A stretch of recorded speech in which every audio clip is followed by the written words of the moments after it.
It started with a laugh, not mine, hers. We were at dinner with her friends, a long mahogany table in a downtown restaurant, wine glasses glowing under soft lights. One of her friends asked, "So how did you two meet?" I smiled, ready to share the memory. But she cut in first. "He basically begged me to date him," she said. Her voice dripped with mockery. "Look at him, desperate, weak, lucky I was bored." Her friends laughed. I didn't. She leaned back in her chair, emboldened. "Honestly, I'm only still with him because I don't have time to train someone hotter." Her best friend winced. "Ouch, girl." But she didn't stop. "Let's be real, no one else even wants him." Their laughter hit me like glass shattering in my chest. I stood, lifted my drink, and poured it over her head. The table froze. I didn't shout, I didn't curse, I didn't even look back. I left. That was last night. Backstory, how it began. She wasn't always cruel. When I met her, she was radiant, fire in her eyes, ambition in her voice. She made me feel chosen, like I mattered. We were different. She came from privilege, I from nothing. But she claimed she loved my drive, my grit. She said I grounded her. I believed her. I worked endless nights, sacrificed sleep and comfort to build a business from the ground up. And every milestone I reached, I thought of her. Every victory I dedicated silently to us. But somewhere along the way, love turned into convenience for her.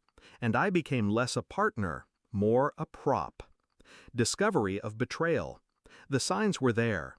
Her eyes wandered in crowded rooms. Her laughter grew sharper, more at my expense than with me. Her affection became performance. Kisses when others watched, silence when no one did. And then I saw the message. A chat thread she carelessly left open. Her friend had texted, "Why are you still with him?" Her reply, "Because he worships me. Because no one else will. And because it's easier than starting over." I didn't confront her, not then. I closed the screen, locked the knowledge away. That was the moment I stopped being her fool and started being her reckoning. Shift in mindset, the plan. Revenge doesn't come from rage. Rage is sloppy, loud, predictable. Mine would be silent, precise, surgical. She prided herself on control. She thought she owned the narrative. Me, our marriage, the image we projected. She needed the world to believe she was untouchable. So I decided I would watch that image crumble. Not with screaming, not with fists, but with paperwork, signatures, and timing. The kind of destruction that looks, from the outside, like justice. Execution of the plan. Last night, when the wine still dripped from her ruined hair, I went home and opened my safe. Inside was every document she thought didn't exist. Bank statements in my name alone. Titles, deeds. Proof that the business wasn't ours, it was mine. Every cent she flaunted as ours was mine. Every car she drove, every vacation she bragged about, mine. She never asked. She never checked. She just assumed. And I let her. This morning, I called my lawyer. We've been ready for months. The divorce papers were already drafted. All that was left was the trigger. Last night was the trigger. By midday, the documents were filed. Her phone lit up with notifications she couldn't ignore. Asset separation, court summons, requests for disclosure. And then, the part she never saw coming, my lawyer dropped the clause she signed years ago when I convinced her to waive rights to my premarital assets. She didn't even remember. Too arrogant to read what she signed. Everything she thought she owned, gone. The house, the cars, the accounts, the life. Climax, the confrontation. By evening, she was at my door.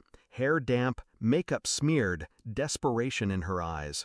"We need to talk," she said. I let her in, sat across from her in silence. Her voice cracked. "You're really doing this? Over a joke? Over dinner?" I leaned forward, calm, controlled. Not over dinner, over years. She flinched. You embarrassed me in front of my friends, she snapped.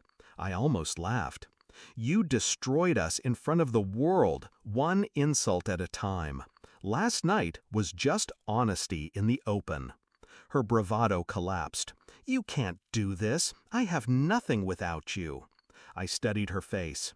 For the first time, she was stripped bare.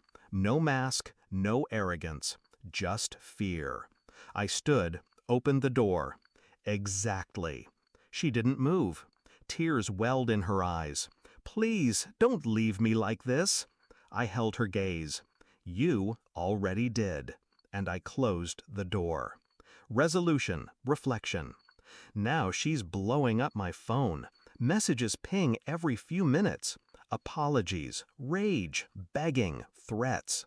I don't answer. I won't. For years, she thought I was weak, desperate, a man who should be grateful to exist in her orbit. But tonight, she knows the truth.